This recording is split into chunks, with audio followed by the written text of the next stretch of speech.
are taking a canoe tour of the communities on the bank of River Niger in Keso.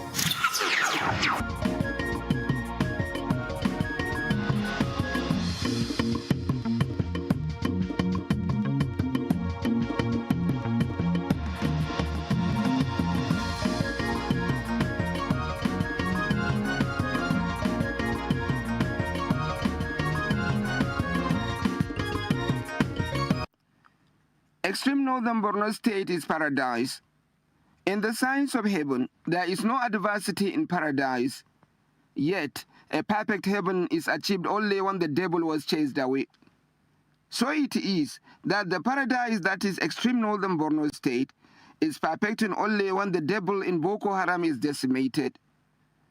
When we told the story of the people of Kukawa returning home after close to a decade and a half out of their ancestral home, we told only half the story. We had time, with the kind support of the military, to visit some 4 to 5 communities that returned earlier than the people of Kukawa. Save for Munguno, which is a local government area on its own right, all the others are under Kukawa local government area. Of special mention here is Baga and Doron Baga, where we had a special backup to do an extensive work of what is happening to them after their return. This is to help us make an intelligent analogy of what lies ahead of the people of Kukawa who are just making their way home. Borno State has no other expression of massive economic activity of a national and international nature than the human activities that are taking place in Baga and Doro. These activities were at a point impeded by insurgency and the people fled. It happened that when we visited these communities late in 2024, they have significantly returned 2 to 4 years earlier. They returned to the life they only know, which is extensive, bountiful, and beautiful. It is a gradual return process enhanced by the confidence-boosting initiatives of Borno State government. The entire landscape is still under active military operation, even as the people continue to return. As a matter of fact, between Kukawa, Doro, and Dorambaga, there are stationed 3 military brigades in active operational duties to counter Boko Haram, among many others. Perhaps because of the strategic importance of these areas to massive international trade and diplomacy, especially between countries under Lake Chad Commission, Boko Haram plotted one of their fiercest campaigns around them. The Nigerian military have been ahead of them at all times, but they never stopped trying. There was in fact a point in time when the insurgents took up a house belonging to a prominent son of Baga and converted it to be their operational headquarters. The house is still there. They are not. When the activities of Boko Haram is going to be discussed in Kuka local government area of Borno State and the issues surrounding the restoration of peace, this house, the house of Mainama Ajilawal, who has been the Borno State governor between 1992 and 1993, is very crucial in the discussion of that issue or of that period in the history of Kuka local government area. This house was once converted by the Boko Haram to be their headquarters in Baga. And in fact, they have been there for quite a long time. At a point, the Nigerian army came over to chase them away. But before they ran away, they set the whole house ablaze and run away. And that's, of course, before they have committed so much mayhem. This house has not been occupied since it was liberated. It still wears murals of the Boko Haram occupation, a dark reminder of their reign of terror. Crucially, it was precisely after this incident that Doro and Dorambaga were liberated and their people begin to return. Our movement around Baga and Dorambaga is to observe firsthand what the returnees are doing with their lives, and we really moved around. Whenever communities displaced are asked to come back home, it is a function of 2 things. Number 1, the military sends signal to the state government that the area is safe to be reoccupied by its displaced inhabitants. Working on the intelligence, the state government initiates movement of its former IDPs to their ancestral homes. It happened that Borno State have in fact nurtured a philosophy of return of all its IDPs. Somehow, the government feels it is not economic to retain the IDP camps up to a certain point. because feeding people at IDP camps, providing palliatives by government and non-governmental organizations to the displaced communities is no longer sustainable. The only solution is for people to go back to their farmlands. And this can only be possible through resettlement, reconstruction, rehabilitation, and resettlement. So my expectations from the people is that people should engage in the agricultural activities. People should start earning their means of livelihood by themselves, because without which no government or no organization in the whole world can feed its citizens in a sustainable manner. To the government of Borno State, the punchline is that displaced communities returning home should go back to their land and not be lazy. It is an objective truth that the physical reality of extreme northern Borno does not offer a latitude to anyone to be lazy. Their greatest asset yet is the overwhelming presence of Lake Chad in their backyard. Centuries of relation with this pond has guaranteed a livelihood of abundance, pleasure, and prospect. There they do their all-year-round fishing activities at their convenience. It also guarantees they cultivate a sorted collection of food and cash crops all year round and at a bumper level. Extensive deposits from the Sajil Lake with every flood ensure that communities within over 100 kilometers of the lake do not require fertilizer to maintain a healthy and bumper harvest. It is the life they are coming back to. It is the background that fueled the optimism of Borno State government to hasten the collapse of all IDPs. There are things peculiar to Baga, Doran Baga, and in fact even Kukawa itself. They are in the direct neighborhood of the Lake Chad. The benefit they derive from this association is always life-changing. By the way, our foray into these areas was accompanied by heavy military escort. It was almost dramatic, but it speaks of how much security conscious the military are of the entire territory. Our first trip was to access a portal of Lake Chad at Doro. There are actually several of such ports which all introduce you to the lake, but they are all distant. We were heading to a portal called Kwata Bundram. It was a foot trip that we really underestimated and ended up trekking for more than 4 hours. As we move, we see ambience of a fishing community all around us, clusters of people displaying their fish for sale, or returning farmers carrying back a fish or two back home. The lake is so fish-rich that a farmer after a day's work paddles into the lake and finds enough for his needs. You routinely run into them hanging their catch like a prize.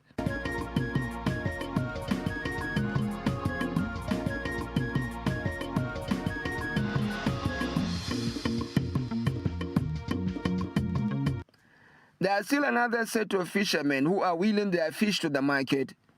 The story is, most of the fish catch is of raw fish. It happened that because of limited transportation facility to the market, fishermen had to add their fish stock so that it does not spoil before it reaches the market. Still, several fishermen lose their stock before it could reach its destination.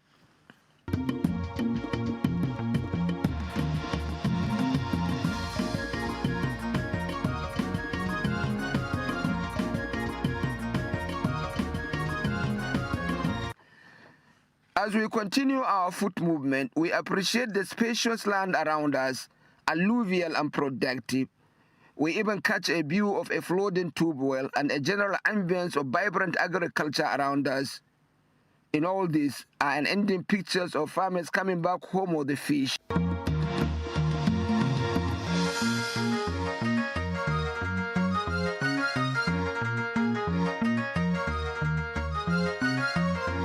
In Dorambaga, in Kuka local government area, I had to trek for 3 hours to reach a port where massive fishing activity is going on.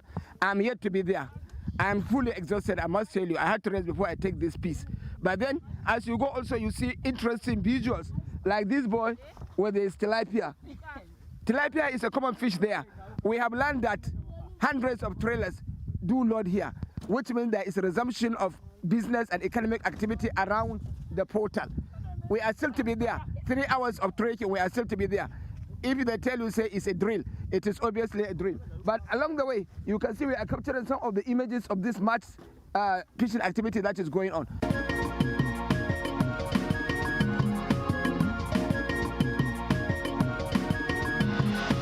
Can't but be interested as we move around.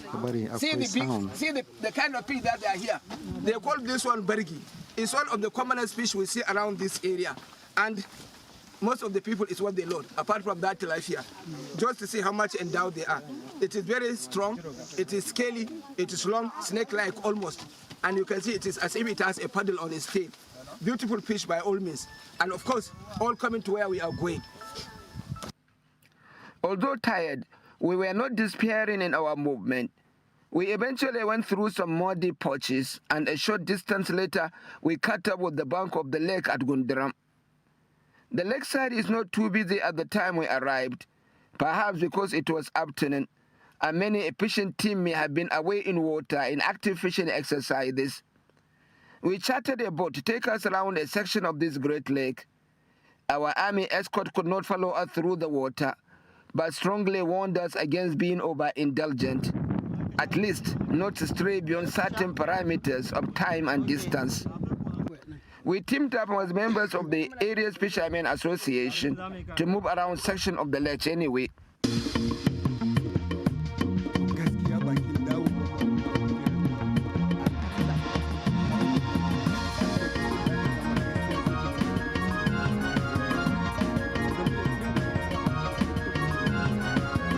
The chairman of the Fishermen Association in Dorambaga, Muhammad Shehu Bonduram, says in the period since their return 2 years ago, they caught fish worth more than 100 million naira.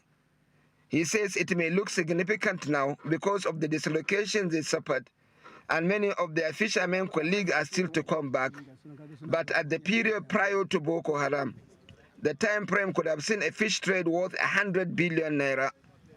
He still wants his people who are yet to return to hasten their step back as peace is restored, so that they continue with their lives. Bonduran told us that they catch over 15 varieties of fish in this lake, but complained that lack of adequate transportation system to move their fish to market is impeding them, an argument the state government shows great interest. And the fish market community has complained to the governor, and the only thing that can able to transport fish from Badoro to Maiduguri without any interruption is there was a law made by the state government that they don't want fish from Boko Haram to infiltrate into the markets of our communities. So that's why they said no any vehicle is allowed to convey this until and unless there are clearance from the military and designated vehicles to be used to convey this to Maiduguri. That's why the governor now procured 5 J5 buses and gave it to the union. They said it. The governor handed over 5. I was there. The governor handed over the 5 J5s and 10 golf cars for them to convey the fishes from Doro to Baga fish market in Maiduguri. Splendid as this water environment is, it has also been for over a century at the heart of a major international trading activities between all communities under the Lake Chad Commission. The volume of trade had been in billions of naira, and the water highway has been the main artery of the enterprise. That trade is stopped by insurgency, but there is anxiety within the trading community pressing for the activities to resume. The government of Nigeria is speaking very well with the LCBC countries, Lake Chad Basin countries. Our relationship with the Republic of Chad is very cordial, even with the relationship of Nigeria and Cameroon. We are doing some wonderful things. We have started clearing the waterways between Baga and Bagasola from the Republic of Chad, so that people will pass now through the waterways.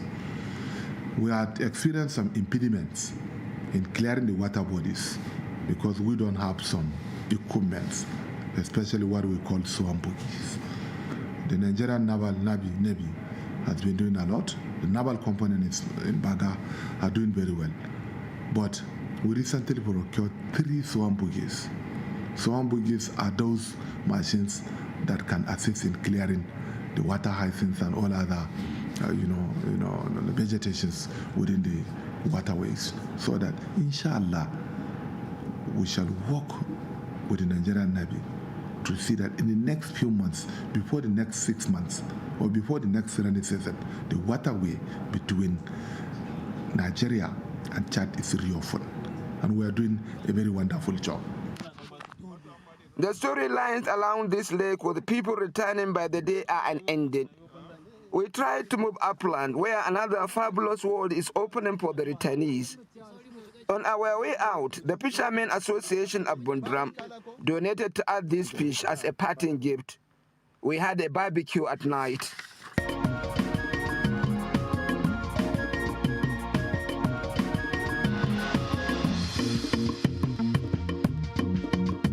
In the morning, we took a field trip to some amazing farmlands and farming activities at Doro. Along the way, the environment looked spacious, fertile, and promising. It did not disappoint on all counts. Our large train was at an onion farmland belonging to one returnee who is picking up his life again in a big way.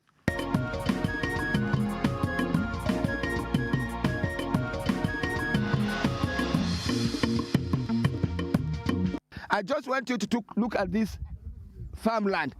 It is an onion farmland. It is 7 hectares. The person who is cultivating it this month is having optimism that he is going to have 100% the amount he has planted here, which is food for him, which is money for him, which is the resumption of economic activity for him. And that is the confidence boosting that there is for anybody who wants to come back. This man is in Dorambaga.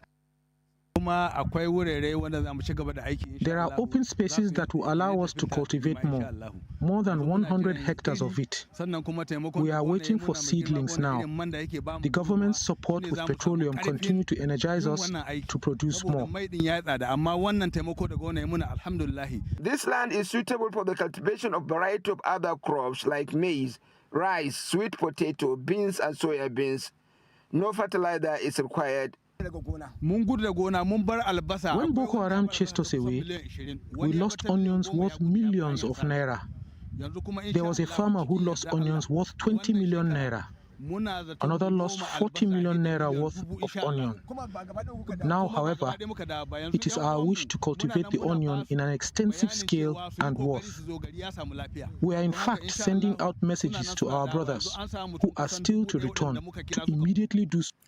We continued our movement around these fields at Doro, and we saw amazing pictures of maize, rice, and beans cultivation.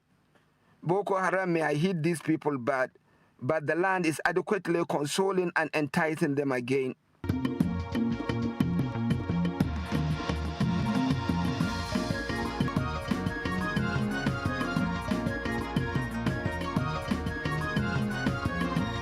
On the other field, Baga is today an liberated by the Nigerian Armed Forces, and we've made strenuous efforts to resettle our community. So His Excellency Professor Babagana Umar Zulum, the Governor of Borno State, initiated an irrigation project and farming opportunities for the community. Thus, we engaged heavy equipment to clear out as much as 10,000 hectares to support farmlands. And 10,000. I'll take you around. You'll see the expansive farmlands along the water canal. And they are being cultivated? Definitely. As we speak, they're being cultivated. Irrigation and rainy season, all encompassing 10,000 hectares. So what are you cultivating there? From maize to rice, cassava, beans, everything you can think of. This is the first year? This is the second year. Baga students who return after their displacement are having a smooth ride with this open land to practice their agriculture all year round unimpeded. When the government opened these spaces for agriculture, we have been finding what to eat, and we have been living in peace.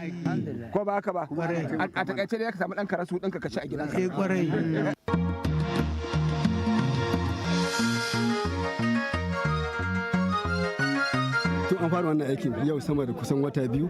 the beginning of this project, the level of poverty has reduced. To God be the glory.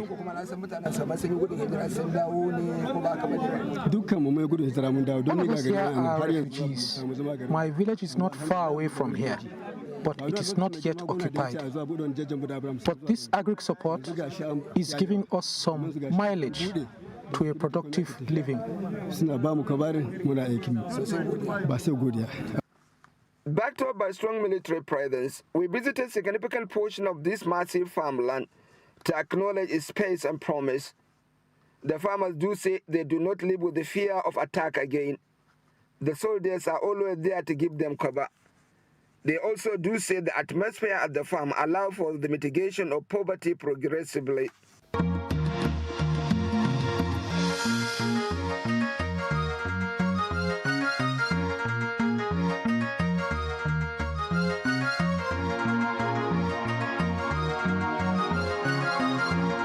The extensive nature of the farm means that we spent hours on foot trip to appreciate its scope. It ensures all year-round agriculture, and there is scarcely a tropical crop that does not do well here. About 3,000 farmers are living off it, but the government supports them with the farm implements like fertilizer, chemicals, seedlings, extension services, and fuel.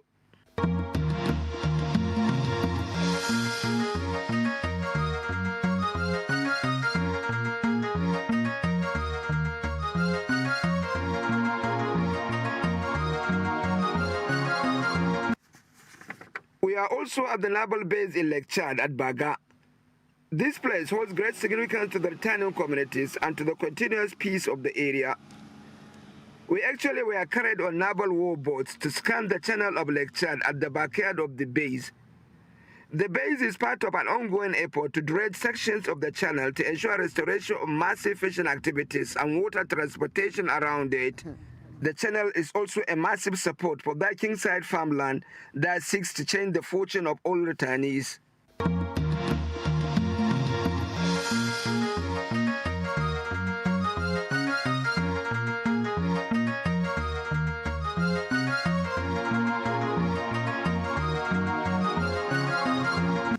Crucially as well, the base sets eye on any possible attacks through the waterways to repress it. We covered fantastic distances, traversing the channel with the armed personnel who were too willing to take us round.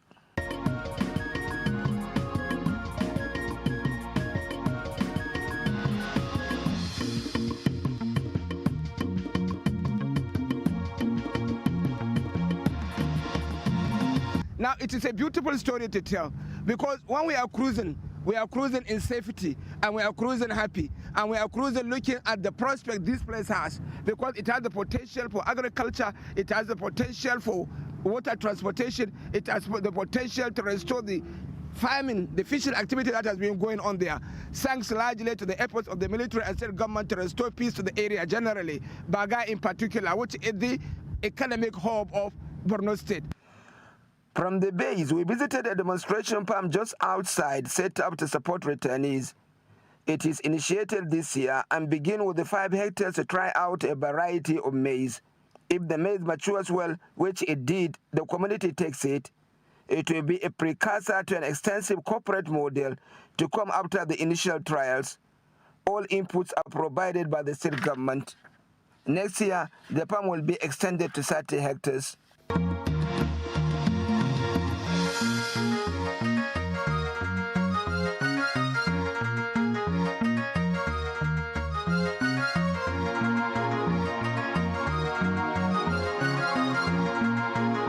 Generally, the message is a clear one.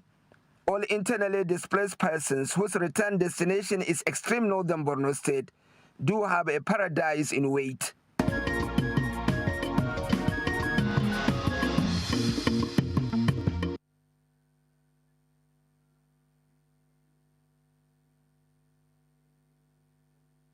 Is your vehicle looking a little out of shape on account of daily wear and tear? Or you wish to purchase a brand new car? At Auto Beauty Services, we understand that your car is more than just a means of transportation, but indeed a reflection of who you are. Our state-of-the-art facility, sales personnel, and expert technicians provide top-notch sales and services to quench your thirst for a durable car and restore your vehicle's original shape and former glory. From routine maintenance to advanced repairs and custom detailing, be sure we will make your car look and feel like new. Our passion at Auto Beauty Services is to give maximum satisfaction as we help either purchase your dream car at affordable prices or love your refurbished car again. Visit us today and experience the ultimate in auto car. Call 0803-589-2688 or 0809-927-8020. You can also reach us via our email address autobeautyservices@gmail.com. Auto Beauty Services, a destination to be and surely where every car leaves feeling brand new. Fellow Nigerians, I want to reiterate the need to patronize our products and services to help our economy grow. President Bola Ahmed Tinubu and the First Lady have consistently stressed on the importance of patronizing made in Nigerian products and services, and it will strengthen the Naira, expand businesses, increase our gross domestic products, and improve our foreign exchange earnings. Our leaders cannot do it alone. It's crucial we support our highly competitive local products and services, leveraging our large population to stimulate economic growth. Let's embrace our products and put our nation first. Together, we can foster a thriving economy, create opportunities, and build a brighter future for ourselves and generations to come.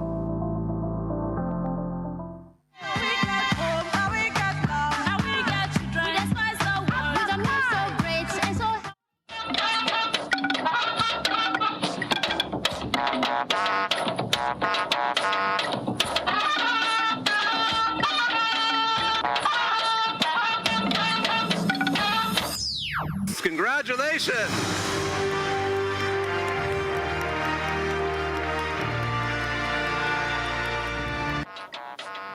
Nigeria on the podium in Abu Dhabi wins Zayed Sustainability Prize for innovative technology in food production. We have a unique opportunity to strengthen our democracy. National Assembly resumes plenary sessions. Committee on Information and National Orientation wants sector's 2025 budget proposal increased. When it comes to the issue of death of women, we are committed to accelerate. Plus, a look at federal government's free emergency cesarean sections.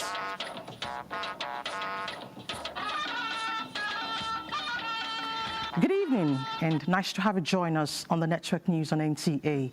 I am Elizabeth Omori. Tonight, our busy businessman, Benny Adams, will bring us the latest in the world of business. Benny? Well, on business is cheering news for investors in Nigeria as the African Development Bank has facilitated $7.6 billion for investment out of about 29.2 billion facilitated for the whole of Africa. We'll give you details during the bulletin. That's good to know. And Bade Adeleye has the thrills of the field. Bade. Many thanks, Elizabeth. Chan 2024 has been postponed again. We have to wait for another 7 months. We'll bring you details in the sports segment. We're on the lookout. Don't forget to follow us live on our website, nt.ng/live, NT News on X, as well as other social handles displayed on the screen. Now the news. The 2025 Abu Dhabi Sustainability Week has officially opened in the United Arab Emirates capital with the Zayed Sustainability Prize. State House correspondent Musbaut Danwahab reports that a Nigerian company is one of the award recipients in the 17th edition of the prize, winning $1 million for its innovative technology in food production. The government of the United Arab Emirates invites world leaders to this stage to assess the state of sustainability efforts. President Bola Tinubu is one of the 13 leaders invited from across the world. The Emirates have been living an incredible story of turning a desert to a fertile land. And the country is now leading a direction of new possibilities, setting the pace in renewable energy and other sustainability measures. I am pleased to announce the launch of the world's first renewable energy facility capable of providing renewable energy at scale around the clock. The nexus of next means putting people at the heart of progress. It means uniting to address global challenges. And it means recognizing that no discovery is worth making unless it helps humanity and improves lives. And that is the Zayed Sustainability Prize. And that is what the prize is all about. Championing the cause of protecting the earth and empowering people for a sustainable future, the government of UAE is also spreading its tentacles through the Zayed Sustainability Prize, recognizing and supporting outstanding bodies in this direction. And then, a proud moment for Nigeria, and indeed the president, as a Nigerian company won a prize in food production out of the 6 major categories of the prizes. And the winner is Nafarm Foods. Congratulations!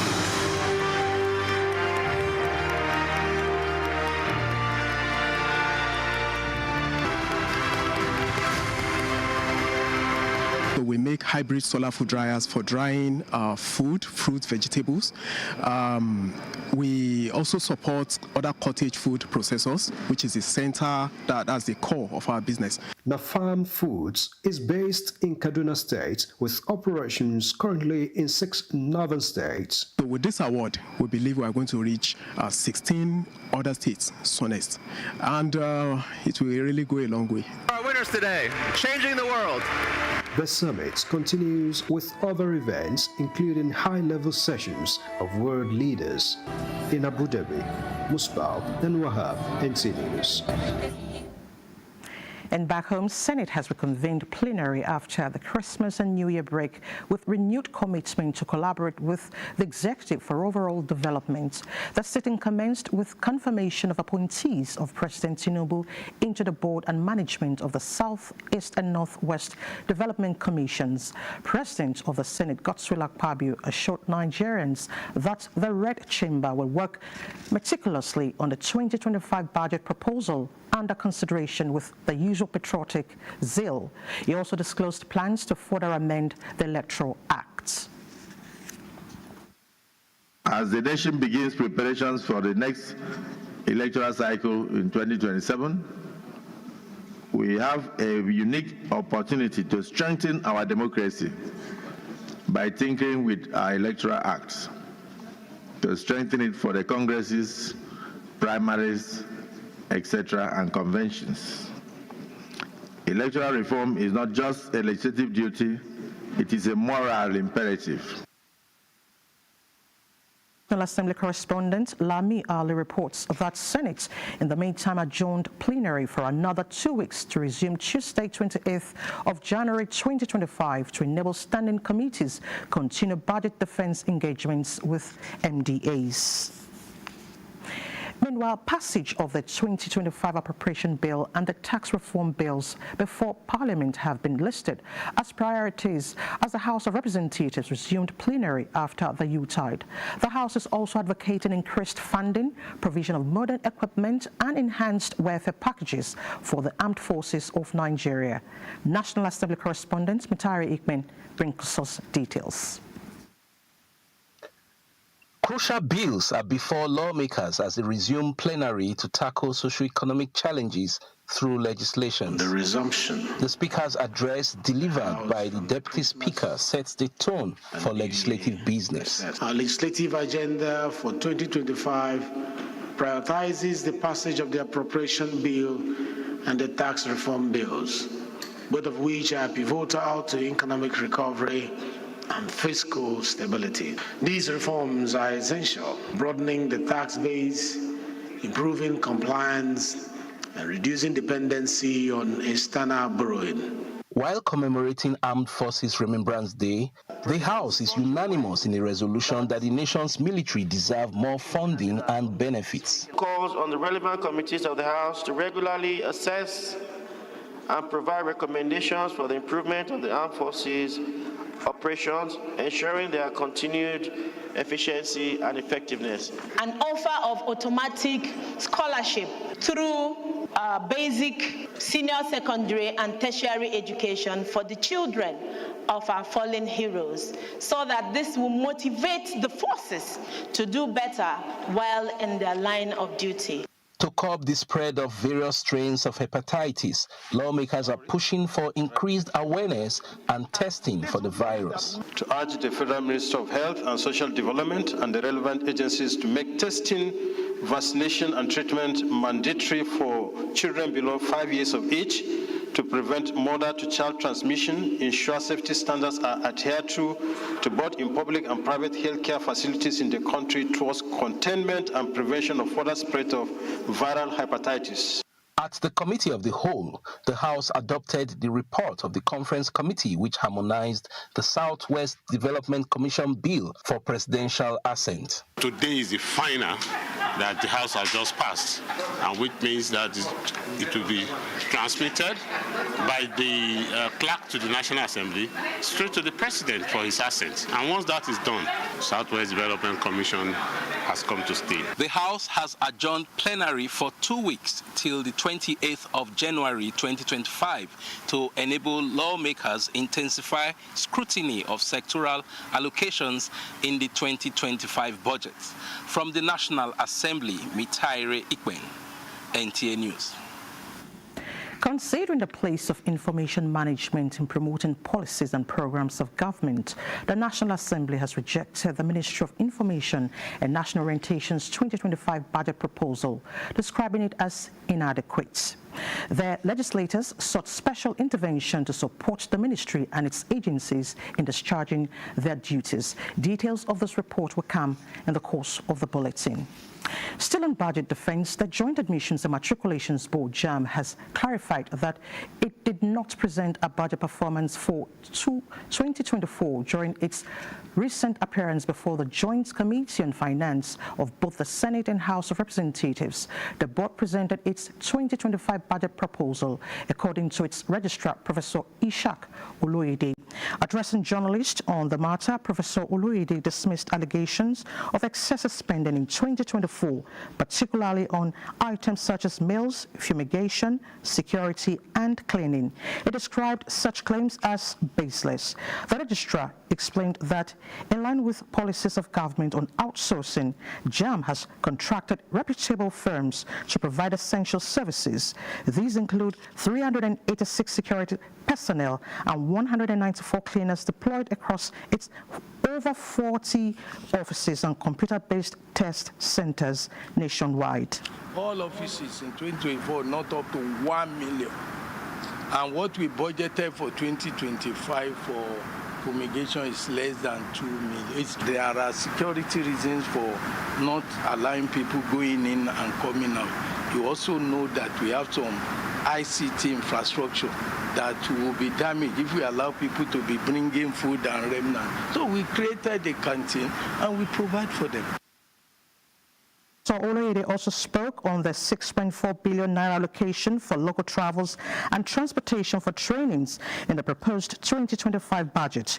He noted that the funds are earmarked to facilitate activities of more than 10,500 staff and officials involved in conducting the 2025 Unified Tertiary Matriculation Examination. Their DTA. It's the government that determines the DTA to be paid to them. So what offense have I committed in putting their claims together? And that was only 3.2 billion of the 6 billion, 6.4 billion. JAMB reaffirms its commitment to the prudent management of resources and assured Nigerians that its operations and expenditures align with the nation's leadership expectations and fiscal accountability. Now, a report on the Minister of Information's appearance at the National Assembly for Defense budget is now ready. Presenting the budget of the Ministry of 8.9 billion naira for 2025, alongside agencies under its supervision, Minister of Information and National Orientation, Mohammed Idris, highlighted the 2024 budget performance. Reforms have been happening since last year, and most of those reforms we believe will be consolidated in 2025. Now, if that is going to be achieved, it is important that Nigerians, and especially our representatives here, pay attention to what happens in this sector. It is our job to tell Nigerians what every ministry, what every agency is doing. Of course, they have the responsibility to also, dance to their own music, but it is our job generally to put that forward. I will take you through some of the things that we have done last year. First, that we instituted, or rather we continued, not instituted, we continued what we call the regular ministerial press briefings and conferences. In the course of the preceding year, about 25 ministers have appeared at the National Press Center to tell Nigerians about what they do. Some of them, of course, have been doing that at their various ministries and offices and elsewhere. But we find it necessary that all of them come to the National Press Center to tell Nigerians, because this is the biggest press center that we have in this country. We invite every minister, every head of agency to come with his minister to come and tell Nigerians what he or she is doing, so that Nigerians can get to know what happens in his own ministry. So we have, so far taken about 25 of these ministers, and we are also going to continue this January. Very soon we are going to have the ministers of petroleum, ministers of state petroleum, minister of state oil, gas, and the managing director of NNPC to also tell Nigerians they are the next in the line, and then subsequently we also have other ministers coming. Mohammed Idris says the ministry will continue to inform Nigerians on what government is doing for value orientation. We need to have value reorientation for our people, so that whatever we set out to do as a nation can be achieved, no matter which the roads that we build, no matter the hospitals that we build, no matter whatever the engagement that we do. If this value reorientation is not in the front burner, it will not see the light of the day. And so we thank Mr. President for seeing that, and for also ensuring that this ministry takes center stage. Members of the committee commended the giant strides made by agencies under the Ministry of Information, particularly the NTA, committing them to increase their revenue generation. It's really, really worrisome that an average young Nigerian today believes that the quick way to make money is through rituals, or should I say Yahoo Yahoo. So it's also up to your ministry to see how you can devise a means to reorientate our people on the values of living, on the values of humanity, the values of self-worth, and a whole lot. Let me say this. I was searching now on how much certain African countries spend on orientating their people, how to disseminate information, and again, build a national image. Let's take South Africa, for example. South Africa's budget in 2024 for a ministry similar to yours, which is called the Government Communication and Information, the budget 5.1 billion rand, equivalent is 409 billion naira. So if South Africa is budgeting 409 billion, Nigeria should be talking about 1 trillion, 1.5 trillion, because they say information or news shapes the mind of people. I support the position that information is power, and the more we market our country, the safer we are as a democracy. So every consideration should be given to this sector.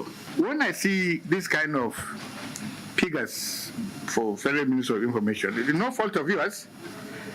Somewhere we are missing the point, because if you take what the government pays into channels, into Arise, into several stations, and we see those people who come and defend the government, it means a lot of money. We know it's a lot of money, but the government own is being sidelined For whatever purpose, I don't know. Lara is systemic. It's not about Bola, President Bola. It's systemic. And that's why this committee needs to up its ante. What do you do? Try to make sure that the NTA and other television stations remain competitive. Imagine the revenues that you have. Throughout there, less than 200 million. In fact, 156 million. That's revenue. Imagine your overhead, 3 billion. Imagine your personnel, 3 billion. Imagine your capital, less than 7 billion. And when Senator Natasha was saying, do this, do that, the question is, with what money? With which money? Where would they get the money? All the comments and commendations that have been clearly stated here, as mine too, not to repeat them. Now, Senator Samson Ekong touched on an issue about the IGR, and that will be my first port of call. Item number 6 at page 7, which is Federal Tenders Journal. That is a journal that tells the public available contracts for which they tender and make money from.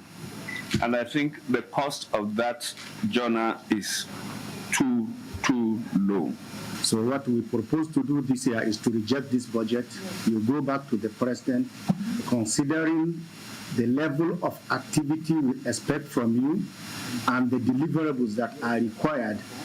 We are moving this motion that the budget for the Ministry of Information and National Orientation is rejected by this Committee on Information. I so moved. Chairman of the Senate Committee on Information and National Orientation thereafter speaks on the budget proposals. And we observe the very insignificant and minimal appropriation for the entire ministry. And considering the fact and the role that the information sector play in this country, and we are saying we want to drive the transformative agenda of Mr. President, we deemed it necessary last year to recommend to the Appropriation Committee that there's every need for the information sector to be well funded. And in doing that, by the end of the day, we couldn't get the expected result. And this year, the ministry appeared before the committee again, and they came with the same, even lower appropriation for the information sector and all the agencies. And as National Assembly and Senate in particular, and very responsive body like lawmakers, we feel it is not proper and not acceptable for us to legislate on that proposal that was brought to us. So the Senior Committee on Information and National Orientation unanimously resolved that this budget be returned back so that the expected result will be achieved. The budget defense was adjourned sine die. From the National Assembly, Muhammad Rabiu Ali, NTA News. Away from budget defense, the federal government is engaging the nation's agricultural institutions towards improving the agri sector to address food insecurity and other challenges in the sector. Minister of Agriculture and Food Security, Abubakar Kyari, stated this while briefing State House correspondents on the prospect of the ministry in the year 2025. State House correspondent Abdurrahman Jibrila brings us details. The 2,000 tractors from Belarus have started arriving in Nigeria. Very soon, as soon as we finish the delivery and assembly, we're going to launch the tractors for onward distribution to our respective farmers. This is part of the game-changing role of the Renewed Hope Agenda for the nation's accelerated implementation plan to actualize its food security agenda. So we are looking at other additional funding. We are trying to discuss with the private sector to support especially the youths that are very vibrant to take advantage of our mechanization program and all the other good things that will come with it, the harvesting, the drone facilities, and also fertilizer inputs and other inputs. It's very important to also educate our farmers that agriculture is no longer for the stomach only. It should be also be seen as a way of business. In the year 2025, more attention will be given to wheat and rice production with private sector support, technological transformation, mechanization, among others. We have concluded all the interventions in the first part of the dry season of 2024-2025 by the wheat phase 1. That was concluded by December 27th, 2024, where we supported 150,000 hectares, and that amounts to about 300,000 farmers, which is one farmer per half a hectare. And the support we gave was subsidy of seeds, wheat seeds, to the tune of 75%. So what we are saying is that the farmer pays 25% and the government pays 75% of the seed amount. The government is also reorganizing the Bank of Agriculture to support public financing and strengthen bond with development partners, particularly the Africa Development Bank groups. From the State House, Abraham Jibrila, NTA News. This is Africa's largest TV network, the NTA. Healthcare in focus when we return after this break. To stay with us.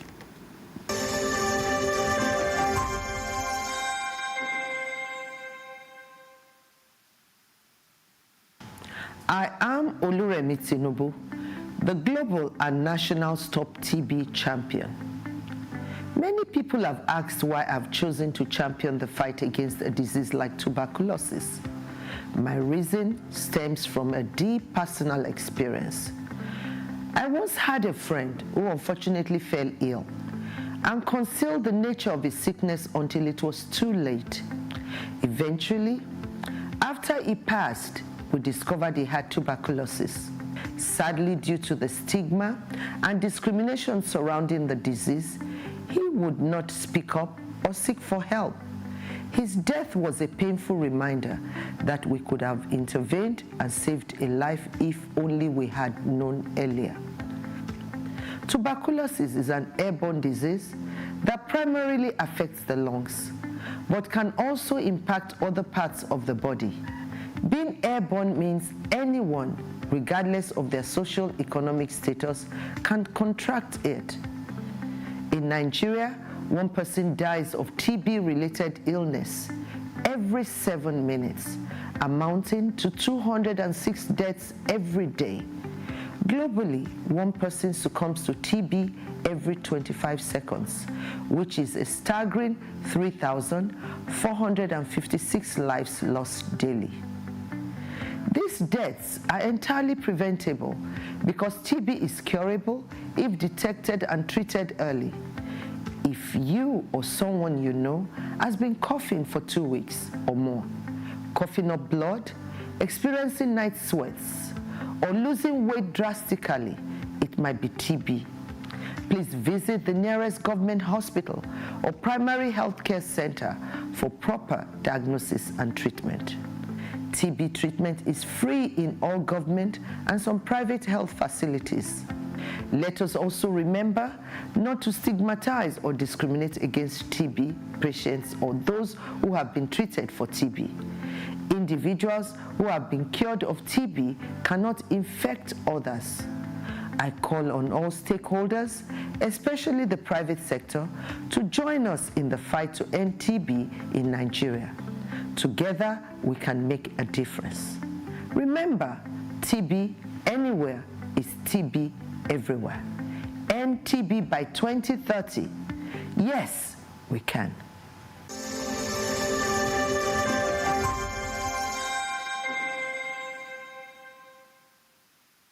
let me ask you a question. What's holding you back? Is it the pressure of your job, the demands of your education, or your ability to connect with the world? Is it access to the right information? Are you lost?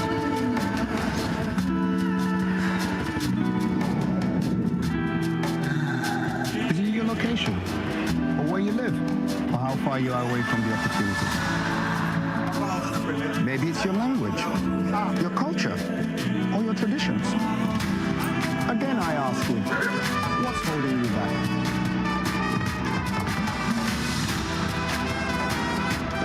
Unlimited data from Airtel 5G Smart Connect. Whoever, wherever you are, stay connected. Stay limitless. Airtel, a reason to imagine.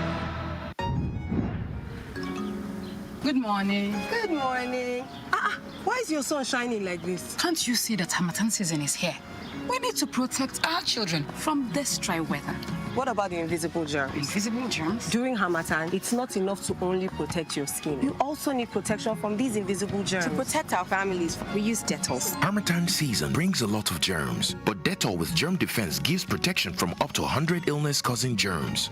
Be Dettol sure. We're live in the open market for Epic 10X Challenge. My people, today now, I will show you how the power of new Epic 10X gives your toilet a better cleaning than bleach. Than bleach? Yes, so. Impossible. Toilets have stains which bleach cannot clean effectively. But Epic is thicker and sticks better, which gives 10X better cleaning versus bleach and kills germs. Oh, wow. You can now see that Epic is better than bleach.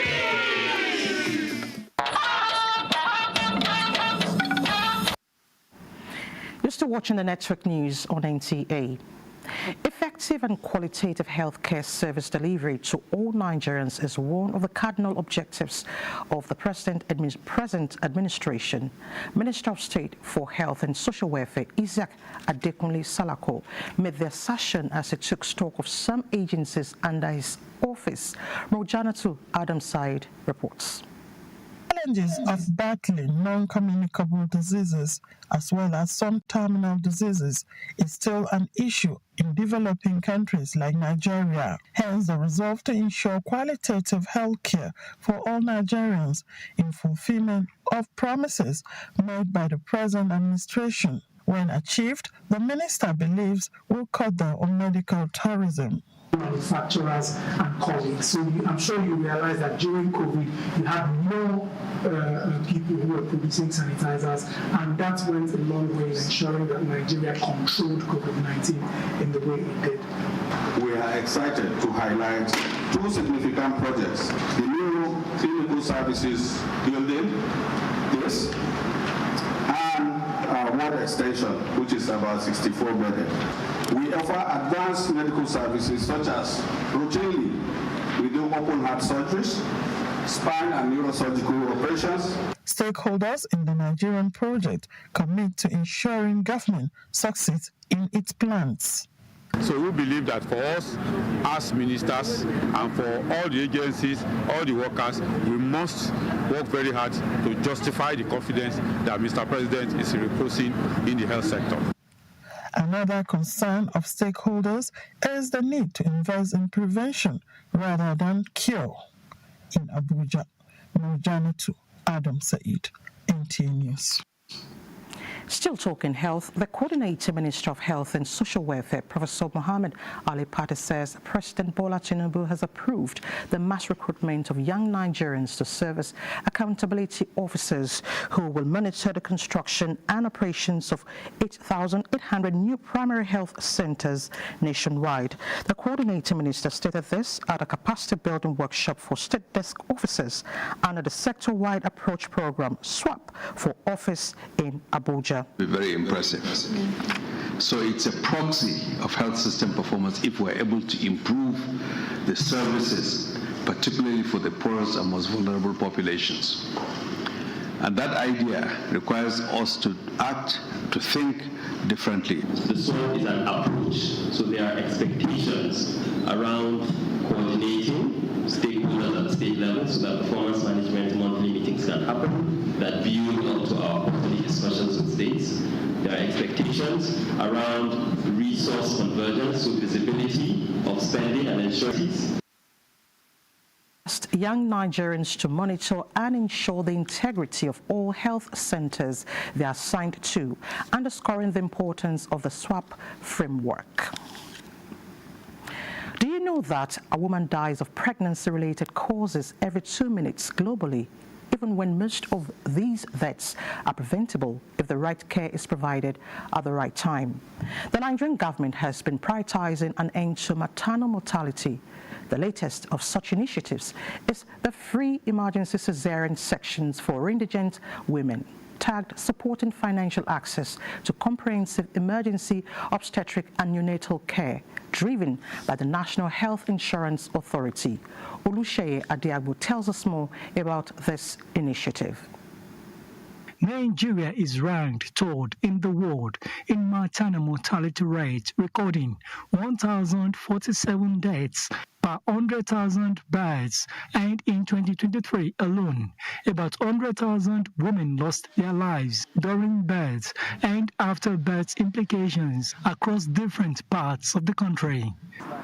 Well, I visited primary health care when I was pregnant. At the time they noticed my child was not properly stable in the womb, I think, or I was expecting, they should be able to inform me, but nothing. They just told me it's malaria. And although I lost the child, but Cynthia Anthony is alive to tell the story of her stillbirth experience, but many cannot. When it comes to the issue of death of women, we are committed to accelerate improvement of the health of women and children and reduce maternal death to the barest minimum. In fact, is also thought to be among the reasons for maternal mortality. However, the Supporting Financial Access to Comprehensive Emergency Obstetric and Neonatal Care, a recent federal government initiative, is already working in country. Dr. Phillips Ekpe, a consultant gynecologist and obstetrician with more than 2 decades experience, unequivocally agreed that the initiative is encouraging. NHIS have to first of all also take statistics, considering all the public hospitals that take care of pregnant women, then also look at possibly the private hospitals, considering the fact that the public hospitals are only caring for less than 30% of pregnant women in this country. What happens to the other 70%? The concern is on the need to enhance the level of coverage, strengthening sensitization in communities, and with achievable sustainability plans. In Abuja, Olusheye Adiagbo, NTA News. And joining us in the studio now is Dr. Kelechi Ohiri, Director General, National Health Insurance Authority, to speak more on the initiative. Dr. Ohiri, thank you so much for joining us on the news. Good evening, and thank you very much for having me. Thank you so much. Now, tell us more about the National Free C-Section Program, and what is the current state of the program? And thank you very much. And again, it's a pleasure to be here and to be able to tell you about this excellent initiative. The NHIA is aimed at enhancing financial access to healthcare. And this helps us reduce health poverty, where those who are poor and can't afford healthcare will have access to it. And those who have access to it and will otherwise have been plunged into poverty can actually get some reprieve. As part of the Coordinating Minister for Health and Social Welfare-led Health Sector Renewal Investment Initiative, a priority is to crush maternal mortality and actually have zero tolerance for it. And we know that there are many ways to do that. And from the NHIA's perspective, one of the things we're doing is to enhance financial access to comprehensive emergency obstetric care, so that any woman that has an obstetric complication is neither turned away nor denied care because they cannot afford it. And so this program has 3 approaches to it. The first is that when a woman presents in labor with a complication, that's not the time to start asking whether she can afford it or whether she has insurance coverage. So we address the complication, which is probably one of the 5 leading complications of maternal death.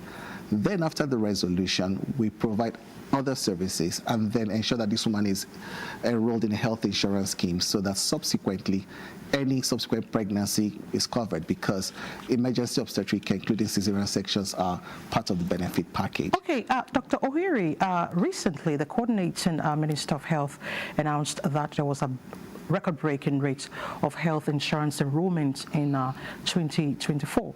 What accounted for this from your explanation? Thank you very much. NHI has recorded a lot of encouraging results. And one of the reasons why we've had such an upsurge in expanding insurance coverage was, one, the fact that there is more awareness and more communication.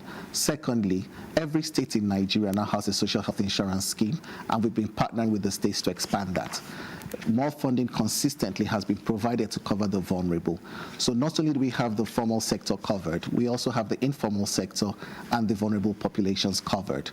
In addition, other programs that we've expanded, such as the obstetric fistula program, where over 1,600 women have received treatment for obstetric fistula and been enrolled in insurance. The same thing applies to the maternal mortality reduction initiative. And so 3 things are driving this. 1, awareness. Okay. Secondly, more trust, because we're working closely with all the stakeholders to ensure that more people are covered. Okay. And the third one will be to ensure that it is more mandatory and more people actually enroll in health insurance program across board. Okay. We also understand that the federal government is also offering VVF repair in facilities across the country. How true is this, and how is the program assessed? This is very true. And as you know, fistula is one of the obstetric complications that arise. And right now, about 22 referral facilities all over the country are participating in the program. About 1,800 women have already had fistula surgeries concluded and paid for by the NHIA. And the program has been expanding across the country. And so that is actually a program that we're very proud of, because it does address problems that people who are extremely vulnerable are susceptible to. And that complements the program that we are operating with, the access to comprehensive obstetric emergency care. So those programs are going very well, and we are scaling up nationally. And one more thing, whereas in many cases we've started with public facilities, but we're not limited to that. We're also bringing in high-volume private facilities and allowing ourselves to be data-driven, where we have identified where are women going to and having a lot of deliveries, and where are women dying. And we've prioritized these facilities as the places to start and ensure that that delay that comes from not having money stops being a problem and a barrier to accessing care. And from there, we will go to high-volume facilities. And we've also written and are working with all the states so that we step down to secondary care facilities where women also go to for childbirth. And I think this is a program that will have a national scale. We have seen encouraging results in growth in a number of people who have availed themselves of this opportunity. And we are sure that at this pace, we'll have national coverage very soon. It means our women are covered. Our women are covered. Of course. Dr. Kelechi Ohiri, Director General, National Health Insurance Authority, thank you so much for joining us on the Network News. Thank you very much. Thank you very much for having me once again. Thank you. To other news, Nigeria's First Lady, Oluremi Tinubu, has received the new Permanent Secretary, State House, Temitope Fashidemi, at her office in the villa. The meeting, held behind closed doors, is to enable the new permanent secretary acquaint himself with intervention programs of the First Lady towards smooth delivery for the benefit of women, youths, and vulnerable groups in the country. After the closed-door meeting, the permanent secretary expressed his readiness to establish needed frameworks to support both the President and the First Lady in their renewed hope agenda. Whatever intervention even I'm coming from Federal Ministry of Agriculture and Food Security. Even there in agriculture, she has projects that she's doing all over the country, where we have been instrumental in supporting that as well. So even in agri, and she has projects all over the place. So now in State House is for me to facilitate, her movement and movement of our team in achieving all these projects to ensure that there's efficient delivery of services. It's time to take another break, and when we return, we will be talking business with our very own busy businessman. Stay with us. How far, Niger? Welcome to the Glow Cafe app. Come in. Because it's time for an upgrade. Your own personal Glow Cafe app open 24/7. Welcome to bigger, better, smarter. Welcome to total control of your data, your airtime. Mom, I'll call you back. How you buy? I'll send you data. How you share and how you recharge. Movies, gaming, music, all in one place. Welcome to more value. Download the upgraded Glow Cafe app and get more data. Get 100% recharge bonus and get a massive 100 gigabytes data bonus when you register. Want it all? Download all this into this. Unlimited. My morning ritual starts here, surrounded by life-made furniture. From my wardrobe to my bed, life-made furniture's whole house customization designs every piece to perfection. I love that in Lagos, Port Harcourt, Abuja, Ibadan, and Kano, there's life-made furniture. For a whole house customization and furniture projects, call 081 2000 6000 or visit elifemade.com. LifeMade, your life made forever. What if upgrading your TV doesn't mean buying a new one? Unbelievable, right? But with the new Airtel Smart Router, you can now watch YouTube on any TV and also get unlimited data for 30 days to stream thrilling Nollywood movies, catch up on football highlights, and keep your kids engaged with edutainment all on YouTube. With the Airtel Smart Router, everyone gets what they love. Get the Smart Router plus unlimited data for 25,000 Naira. Visit the nearest Airtel shop to get yours. Airtel, a reason to imagine. No buy am. But why? No see say this big bull bag of rice no get the new big bull holographic seal. That's true. Introducing the Big Bull Holographic Seal Tape, your favorite authentic Big Bull rice, 50 kg and 25 kg. Now with holographic seal tape. This is to ensure you get the premium product from Big Bull Rice. Do not buy if the holographic seal tape is not on the bag or is broken. Big Bull Rice. Tasty rice nourished you. We're live in the open market for Africa Next Challenge. My people, today I will show you how the power of new African X gives your toilet a better cleaning than bleach. Than bleach? Yes, sir. Impossible. Toilets have stains which bleach cannot clean effectively. But Harpic is thicker and sticks better, which gives 10x better cleaning versus bleach and kills germs. Oh, wow. Can I see that Harpic is better than bleach? Imagine lovely meals you can cook with these ingredients. You spend heavily, but no guarantee of a tasty meal. Not making a right choice of seasoning cube can ruin your meal, money, and confidence. For a tasty meal, do not compromise. Choose Gold. Use Terra Gold for the rich, consistent taste your loved ones crave for. Good for soups, stews, and jollof. Terra Gold. 1 cube, endless possibilities. Good morning. Good morning. Why is your sun shining like this? Can't you see that Harmattan season is here? We need to protect our children from this dry weather. What about the invisible germs? Invisible germs? During Harmattan, it's not enough to only protect your skin. You also need protection from these invisible germs. To protect our families, we use Dettol. Harmattan season brings a lot of germs, but Dettol with germ defense gives protection from up to 100 illness-causing germs. Be Dettol sure. 10 minutes, strap in your seatbelt and get ready for the air ride.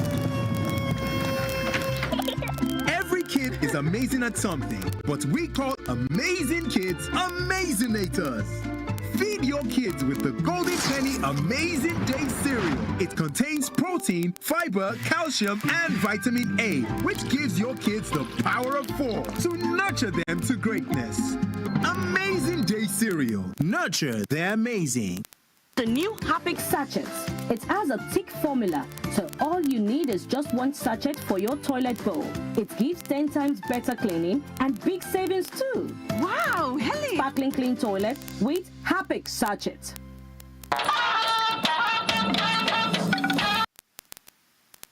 Now talking business. Nigeria, led by Lagos, Kaduna, Katsina, Kwara, Plateau, and Ogun states, has secured a total of 7.6 billion investment commitments at the African Investment Forum hosted by the African Development Bank. This is as the forum facilitated $29.2 billion in total investment interest for various projects across Africa, ranging from energy and infrastructure to agriculture and technology.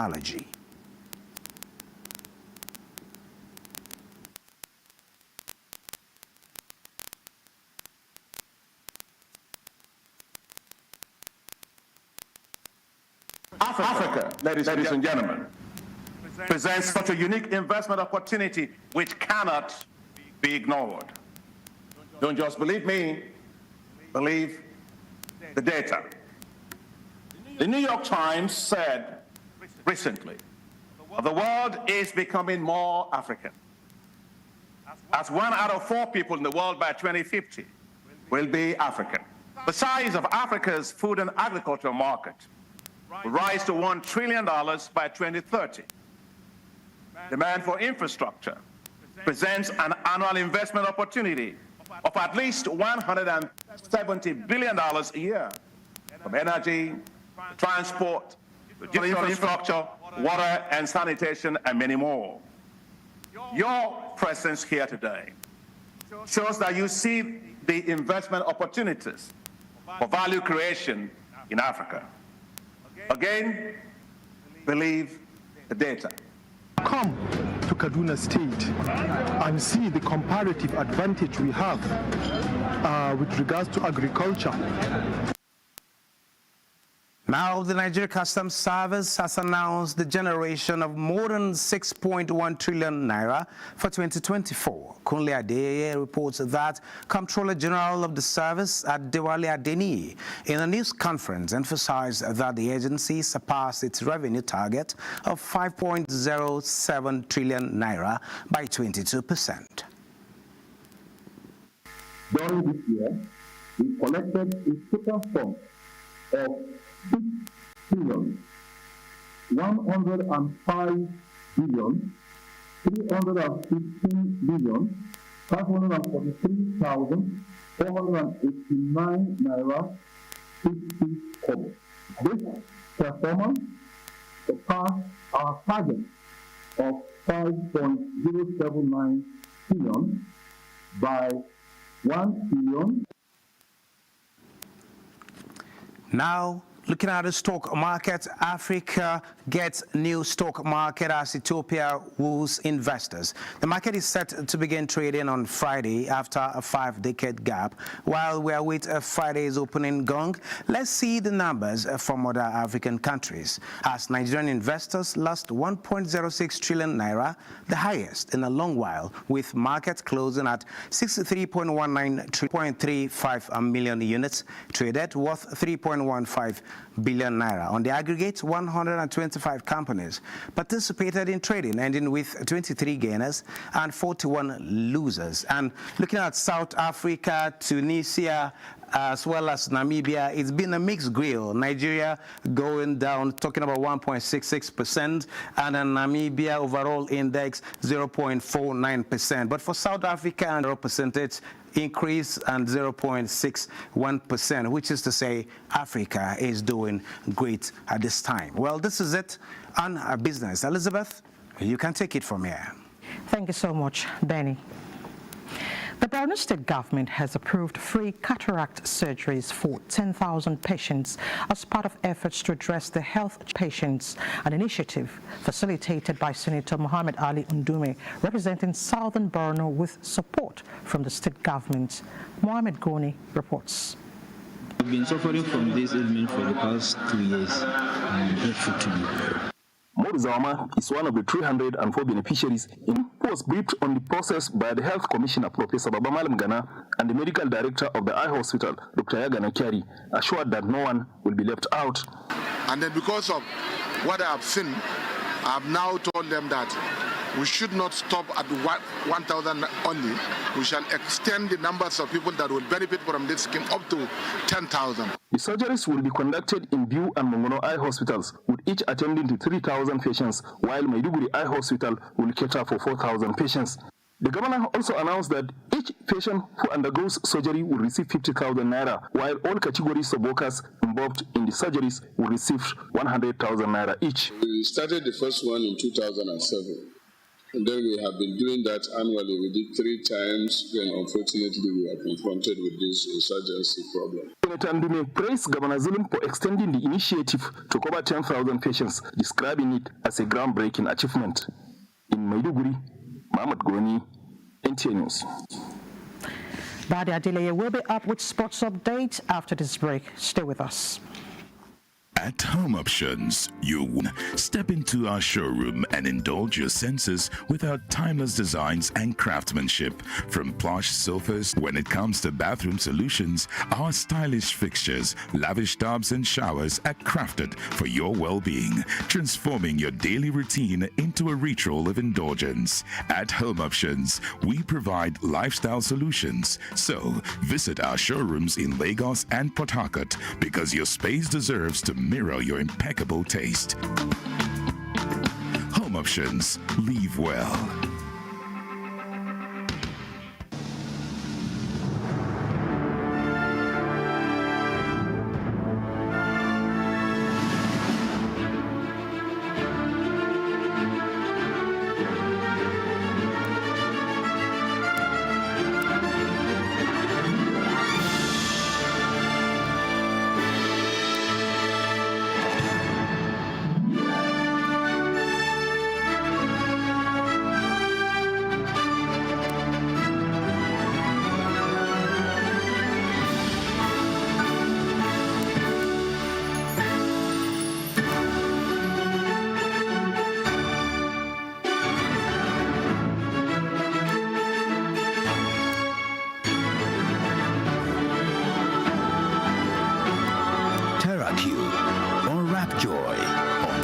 Taste. The new Happy Sachets. It has a thick formula, so all you need is just 1 sachet for your toilet bowl. It gives 10 times better cleaning and big savings too. Wow, Helen! Sparkling clean toilet with Happy Sachet. World needs with a splash of golden Terra oil. A mom can transform a frown into a smile. Change no thanks into yes please. Resolve family feuds without blowing a whistle. Providing tasty family meals is all that matters. Where there are moms.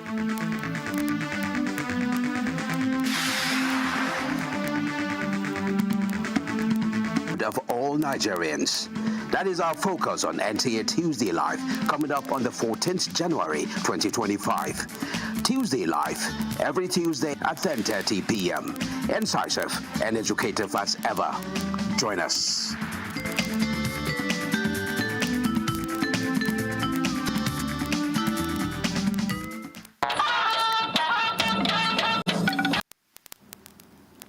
Time to talk sports on the network news tonight as the chairman of the House Committee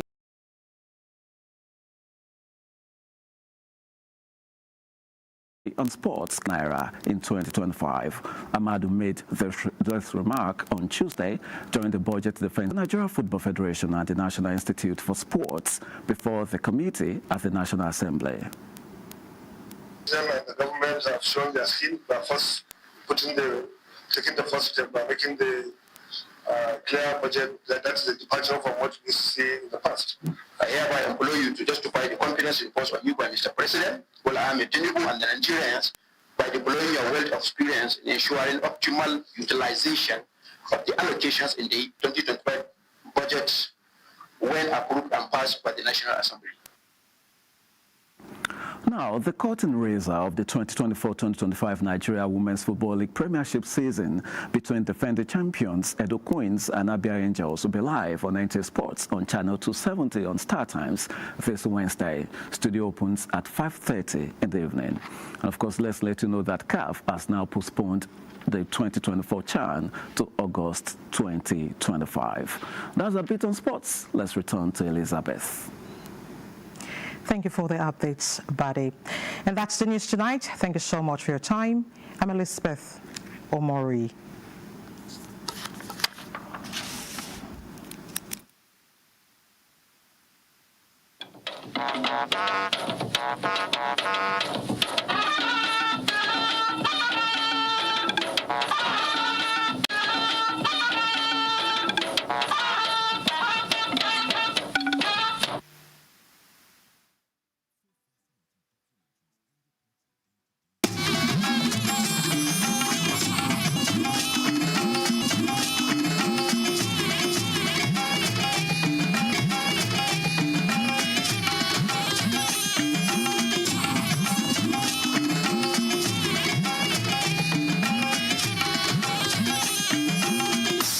This is the network service of the NTA.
I am Oluremi Tinubu, the global and national Stop TB champion.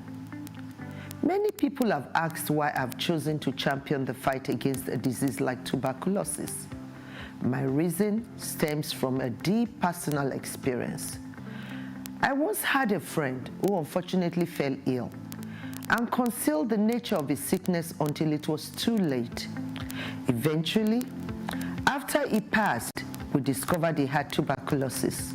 Sadly, due to the stigma of the disease, he would not speak up or seek for help.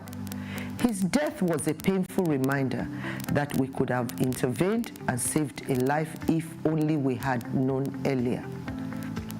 Airborne disease that primarily affects the lungs, but can also impact other parts of the fetus, can contract it.